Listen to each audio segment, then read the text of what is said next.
G'day guys, I'm Callum and this is Lauren, or Cal and Loz. If you want to follow along, we're on Vanquish the Ordinary over at Instagram.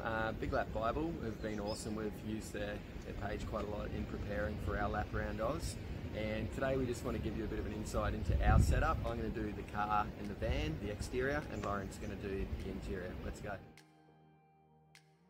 So, tow vehicle 2016 Mazda BT50.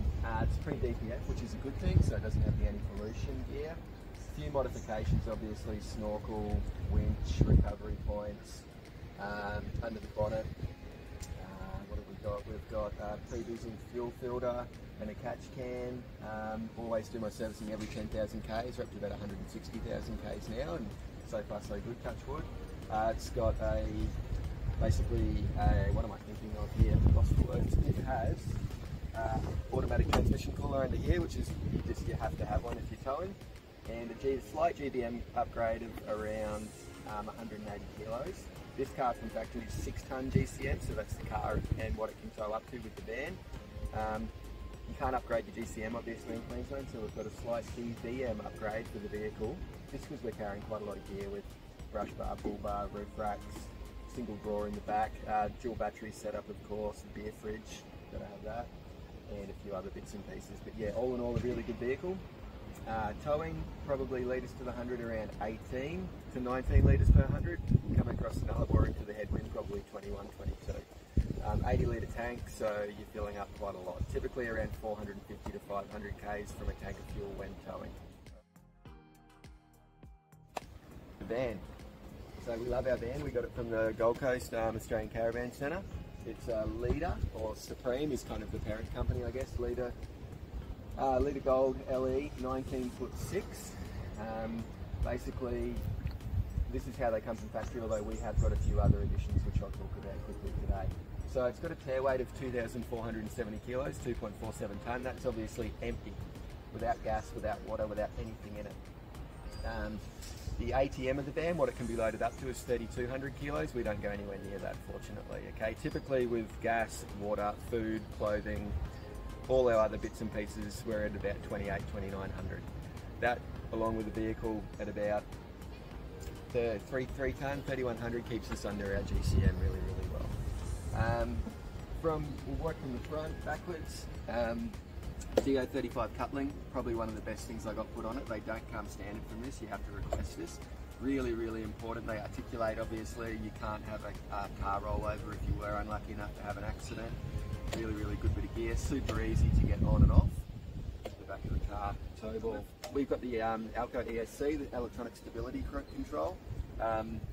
This tows really, really well. It sits really level. I probably can think of only 1 or 2 occasions where I've had a bit of a sway and it's got a little bit unstable, but all in all, really good setup.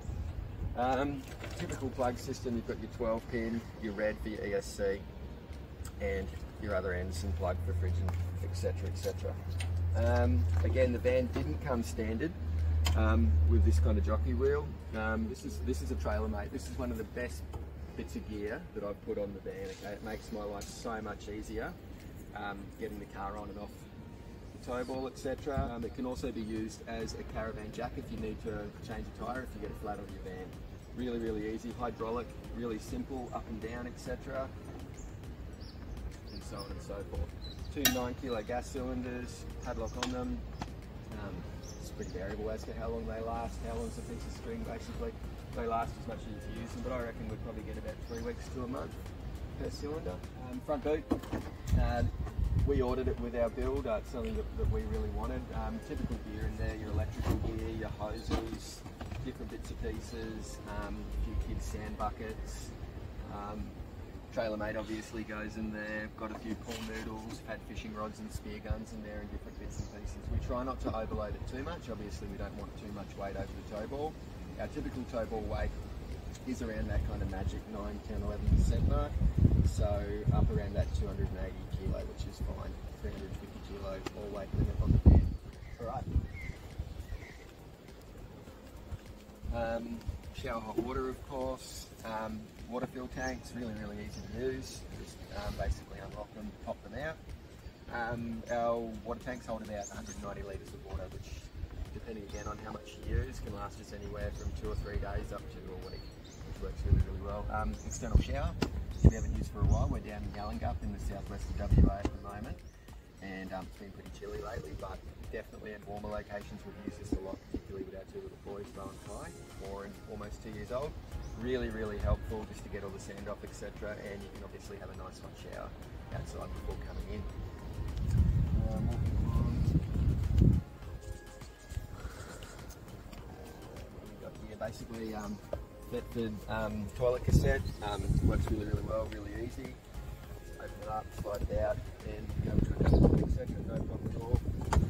Power inlet, vent for our fridge, and so on and so forth. When we have done a bit of our back touring, moved it down a track at different places, we've definitely masked these up, turned our fridge off, just to try and keep the dust out, and it's worked really, really effectively. Just putting a bit of prep into your van before you tackle those kind of tracks is really, really helpful. Obviously lowering the tyre PSI, locking everything down inside, making sure everything's tight, is really, really beneficial. On the rooftop, which we won't get up, we have obviously the AC system and our roof vents and so on and so forth, TV aerial and different bits and pieces. We've got 300 watt of solar panels on the roof and 2 100 amp hour batteries, AGM under here. So that comes standard from factory with Leader.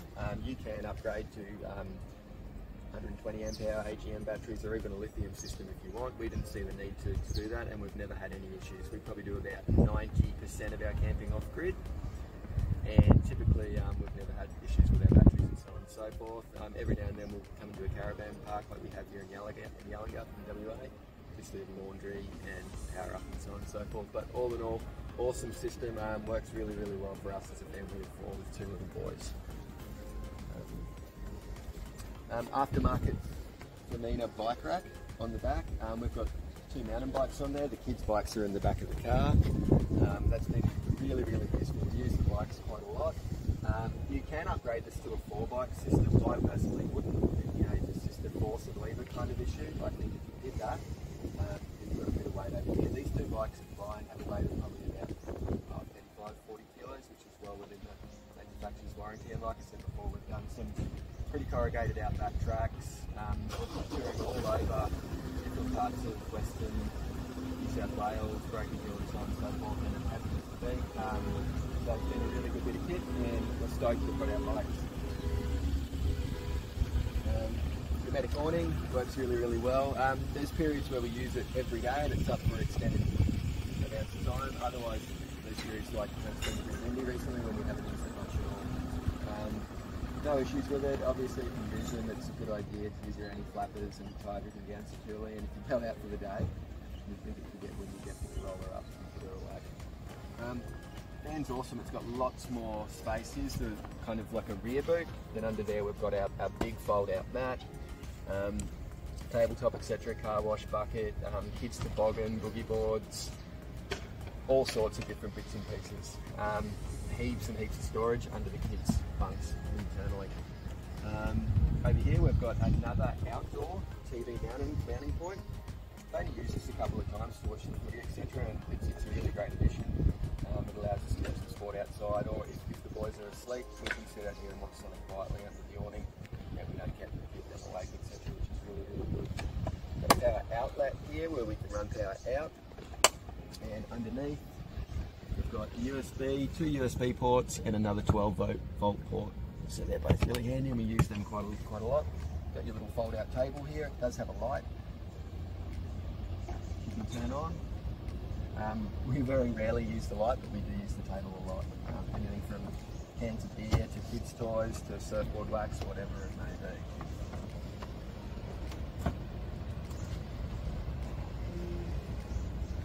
A little door handle here with your little illuminating light for the kids. It's really helpful, particularly if they're out in the evening, just for them to be able to find the van. It definitely helps with lighting up. So that's definitely a benefit. And so on and so forth. We've got our front boot here. Weber lives in here, spear guns, fishing rods, all sorts of loose bits of gear. It's quite deep, it goes all the way through there into the back, so we just got other camping equipment if we leave our van and go to an island, etc., that we utilise. But yeah, that all sits in there really well, and again we try and keep the the amount of bits and pieces and weight in there to a minimum, just not to increase or overload that total weight too much. Coming in front, you've got your water inlet, outlet point, etc. Yeah, that's basically it. 19'6" Caravan, 2.47 tonne tan, and probably loaded about 2.8, 2.9 tonne with gas and water and everything in it. Yeah, that's basically it, guys. If you've got any more questions regarding the exterior, solar, batteries, hydraulic, jack, etc., please sing out and happy to answer them. Cheers. Alright, I just wanted to add, quickly forgot, and the boss, the wife, told me, obviously our van is, as you see it, this is after 6 months, about 25,000 k's of travel around Australia, from everything from beach to desert, outback roads, highways and so on and so forth. It's a bit dirty at the moment, heading to Indo in a couple of days, so we'll try and give it a wash and tidy up before we take off, same with the vehicle. But yeah, that's it, warts and all, and that's how it goes. All in all, we're really, really happy with the van. It's been excellent so far, and it's tackled quite a few different conditions. Having a 2-inch lift is also really, really helpful, just to give us that bit more ground clearance underneath for outback tracks, etc. All the plumbing underneath is pool noodled up, etc. And we just try and make a real effort just to get everything really ready and prepared before we do tackle anything corrugated or off-road. You know, you can have issues, and it's just good practice to try and make sure everything's ready to go before you do that kind of outback touring or driving. Cheers. Hey guys, so Cal's just taken you through the exterior. I'm going to show you through the interior, so come on in. So we've got the 19'6" Leader Gold L.E Caravan. When we went to choose, we knew that we wanted a 19'6", a smaller sized van, as opposed to the next size up in the Leaders is the 21'6". Whilst the 21'6" would be great because you get that extra little bit of room and you get the full, you get your north-south bed plus you get the full bathroom. We liked just having it a bit lighter and a bit smaller with its tear weight, so that's why we went with this one.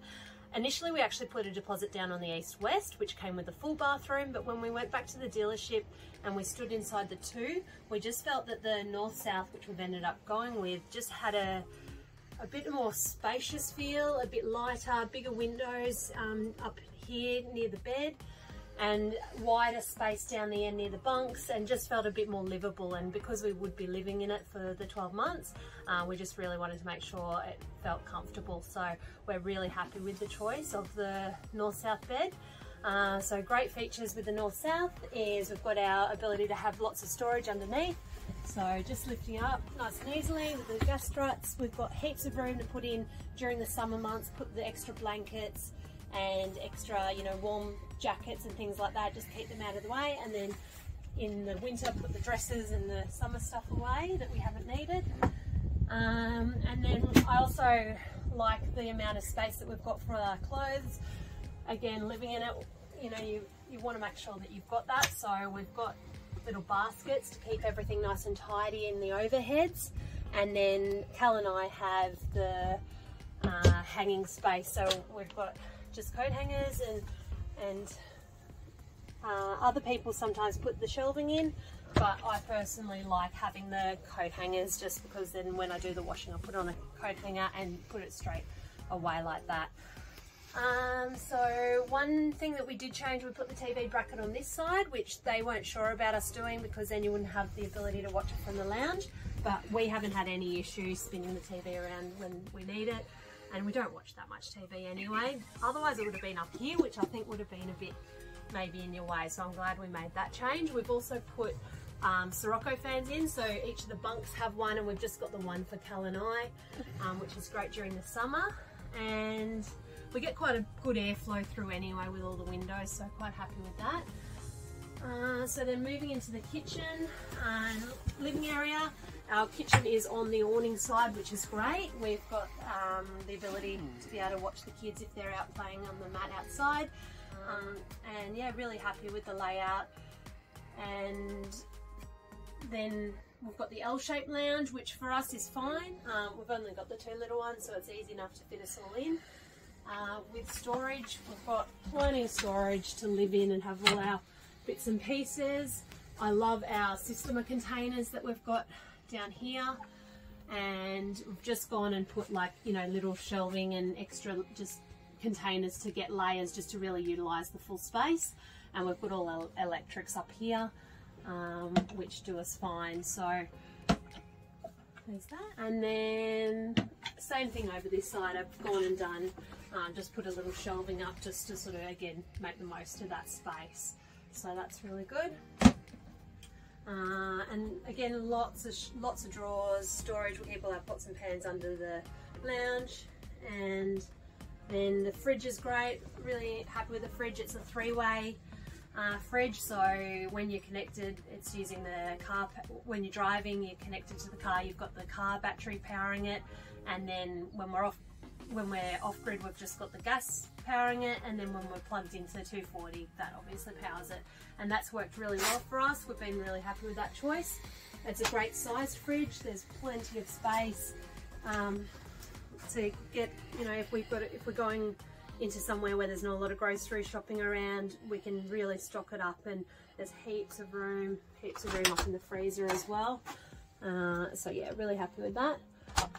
And then, so getting down to the bunks, so as I said, it's really nice and wide through here, and also the payoff of having the combination toilet shower is you get a wider cabinetry. We didn't go with a washing machine, and we don't regret that. I know a lot of people love theirs, but we just use the washing machines at a caravan park when we get there once a week or week and a half, and that's fine. Or find a laundromat in town if we need to. So yeah, so the payoff is we get more cupboard space. Again, with the boys, we haven't put shelving in. We've just got the coat hangers, which again I'm really happy with, and just things like nappies and undies and bits and pieces can be all stored underneath to utilise that space. With the boys' bunks, we've got, for Bo, I went and put in just one of the Kmart bed rails, and the bunks did come with a little wooden one about this size, but I just thought for Bo being 4, it's a long way to fall, so I just thought just giving that extra bit of protection with the proper bed rail was great. And with Kai, I've actually gone and bought, because he's only 1.5, I've just got this little, off eBay, this little rail, that's like this, and it just clicks up, and it's nice and soft for him, breathable, but it also just keeps him nice and safe, so he can't climb over like he would have in one of the other style of rails. So I've been really happy with that choice as well. And we've also got the curtain, so that when they go to bed at night, if we're watching some TV, we can all have the lights on, we can put the curtain across it, and it's nice and dark for them. And last little feature is our bathroom. So we've got the combination toilet and shower. What we do is we've got our little bamboo duckboard, and we put that in when we're not showering, and then when we shower we just pull it out, and it just allows it, if someone's been in showering, you can step on in without getting wet feet. So that's been great. We've got the towels, they stay in there all the time. So if you come through, I'm not sure if you can see. So with the towels, we've got the Fusion Lock towel rail, and they've been great. We travel with the towels up, and it hasn't budged. I also got this little eBay waterproof toilet roll holder, which I love, because it means that, again, when we're showering, the toilet rolls can stay in. When we first got the van, I found that I'd forget to bring the toilet roll back in after a shower and things like that, so I like that it just stays there now, stays up when we're traveling. And then we've also just got the little Fusion Lock toilet caddy, toiletries caddy, and that's been great as well. And again, they just all travel like that. Yeah, so been a great little van. One reason we did go for the Leader over the Supreme at the time was the Leader had an extra height, ceiling height, but obviously since I think I've seen on the Facebook pages, I think the Supreme's gone higher again now, but yeah, it's got a great amount of height. Cal's like 6'3", so it gives him extra height as well, which is good. Yeah, so we're really happy. If you have any questions, you can jump on to Vanquish the Ordinary on Instagram and ask us any questions. Happy to help. And yeah, really happy with our Leader, and it's been great to travel with, and look forward to continuing to travel with. Thanks, guys.